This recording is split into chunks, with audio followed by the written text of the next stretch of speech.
ওম তৎসৎ।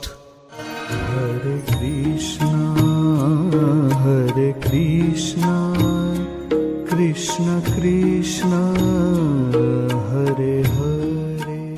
সুধী ভক্ত সজ্জন, কলিহত দুঃখ দুর্দশাগ্রস্ত জীবের সংকট উত্তরণ ও বিশ্ব শান্তি মানব কল্যাণ কামনায় ২৬তম শ্রী শ্রী সরস্বতী মায়ের বাণী অর্চনা ও শ্রী শ্রী গীতা যজ্ঞানুষ্ঠান উপলক্ষে সকল সনাতনীকে জানাই কৃষ্ণ প্রীতি ও শুভেচ্ছা। উৎসব অঙ্গন মধ্য বৈচাতরী সরকার বাড়ি, গল্লাকবাজার, ফরিদগঞ্জ, চাঁদপুর। অনুষ্ঠান সূচি ও তারিখ ৩ ফেব্রুয়ারি, ২০ মাঘ রোজ সোমবার। শ্রী শ্রী সরস্বতী মায়ের বাণী অর্চনা ও প্রসাদ বিতরণ। ৪ ফেব্রুয়ারি